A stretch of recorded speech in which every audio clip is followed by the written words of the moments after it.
നാം എല്ലാവരും നമ്മുടെ ജീവിതത്തിൽ അനേകം തകർച്ചകളിലൂടെ കടന്നു പോകുന്നവരും അനേകം തകർച്ചകളെ അഭിമുഖീകരിക്കുന്നവരുമാണ്.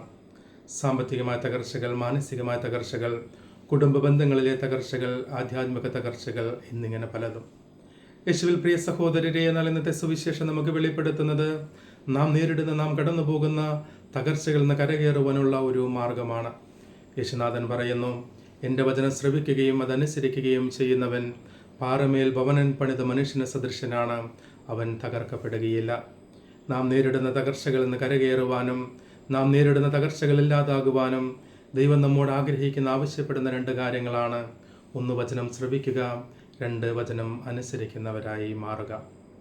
എന്തിന് വചനം ശ്രവിക്കുന്നതിന് നാം നമ്മുടെ ജീവിതത്തിൽ കൂടുതൽ പ്രാധാന്യം കൊടുക്കണമെന്ന് ചോദിച്ചാൽ, യെശയ്യാ പ്രവാചകന്റെ പുസ്തകം 40:8 നാം വായിക്കുന്നു, പുല്ല് കരിയുന്നു, പുഷ്പം പാടുന്നു, എന്നാൽ ദൈവത്തിൻ്റെ വചനമാകട്ടെ എന്നേക്കും നിലനിൽക്കും.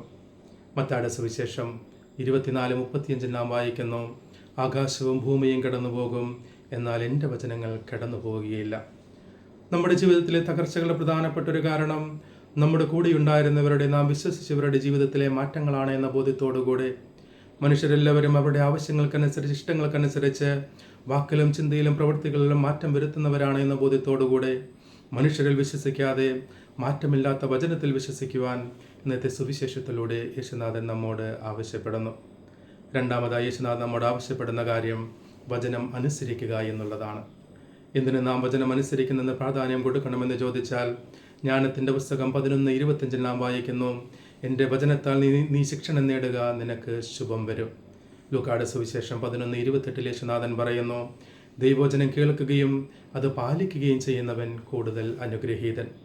നമ്മുടെ ജീവിതത്തിൽ നന്മ കൈവരുവാനും നാം അനുഗ്രഹിക്കപ്പെടുവാനും നാം വചനം അനുസരിക്കുന്നവരായി മാറണമെന്നും ഇന്നത്തെ സുവിശേഷത്തിലൂടെ യേശുനാഥൻ നമ്മെ ഓർമ്മിപ്പിക്കുന്നു.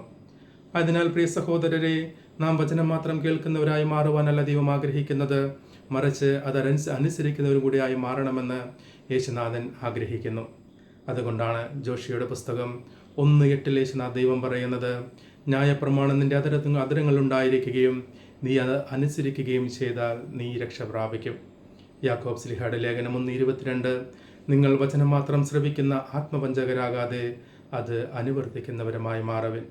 അതിനാൽ പ്രിയ സഹോദരരെ, ഇന്നത്തെ സുവിശേഷത്തിൻ്റെ വെളിച്ചത്തിൽ നാം നമ്മോട് തന്നെ ചോദിക്കേണ്ടത്, നമ്മുടെ തകർച്ചകളിൽ ഒരു പരിഹാരം കണ്ടെത്തുവാൻ, തകർച്ചകളിൽ വീഴാതിരിക്കുവാൻ ദൈവം നമ്മോട് ആവശ്യപ്പെടുന്ന ഈ രണ്ട് കാര്യങ്ങൾ നമ്മുടെ ജീവിതത്തിൽ പ്രാവർത്തികമാക്കുവാൻ പരിശ്രമിക്കുന്നവരാണോ നാം? അപ്രകാരം പ്രാവർത്തികമാക്കുവാൻ നാം പരിശ്രമിക്കുന്നില്ലെങ്കിൽ ദൈവവചനം ശ്രവിക്കുവാനും ദൈവവചനം അനുസരിക്കുവാനും പ്രാധാന്യം നൽകിക്കൊണ്ട് തകർച്ചകളിൽ തളർന്നു പോകാതെ മുന്നോട്ട് പോകാനുള്ള ശക്തിക്ക് വേണ്ടി നമുക്ക് ആത്മാർത്ഥമായി പരിശ്രമിക്കുകയും ദൈവവചനത്തിന് പ്രാധാന്യം കൊടുത്ത് ജീവിക്കുവാൻ നമുക്ക് ശ്രദ്ധിക്കുകയും ചെയ്യാം. ദൈവം നമ്മെ എല്ലാവരെയും സമൃദ്ധമായി അനുഗ്രഹിക്കട്ടെ. നാം എല്ലാ ദിവസവും ചെയ്യുന്നത് പോലെ ഒരധ്യായം വചനം വായിച്ചുകൊണ്ട് ശുശ്രൂഷയിൽ പങ്കെടുക്കുക. രണ്ടാമതായി, ജീവിത വിശുദ്ധിക്ക് പ്രാധാന്യം നൽകുക. 1 തെസ്സലോനിയൻസ് 4:4 പൗലോസ് ശ്ലീഹ പറയുന്നത്, ജീവിത വിശുദ്ധിയിലും മാന്യതയിലും എപ്രകാരം ജീവിക്കണമെന്ന് നിങ്ങൾ അറിഞ്ഞിരിക്കണമെന്നാണ്. ഈ ഒരു ബോധ്യത്തോടുകൂടി ജീവിത വിശുദ്ധിക്കെതിരായ ഒരു തിന്മയും എൻ്റെ ജീവിതത്തിൽ ഉണ്ടാകില്ല എന്നൊരു തീരുമാനമെടുത്തുകൊണ്ട് മുന്നോട്ട് പോകുവാൻ പരിശ്രമിക്കുക. ഈ വചന ശുശ്രൂഷ മറ്റുള്ളവരിലേക്കും പങ്കുവെക്കുവാനായി നിങ്ങൾ ആത്മാർത്ഥമായി പരിശ്രമിക്കുക. ഈ വചന ശുശ്രൂഷ നിങ്ങൾ സബ്സ്ക്രൈബ് ചെയ്യുകയാണെങ്കിൽ മുടക്കമില്ലാതെ ഈ ശുശ്രൂഷയിൽ പങ്കെടുക്കുവാനും നിങ്ങൾക്ക് സാധിക്കുമെന്ന് ഞാൻ നിങ്ങളെ ഓർമ്മിപ്പിക്കുകയും ചെയ്യുന്നു.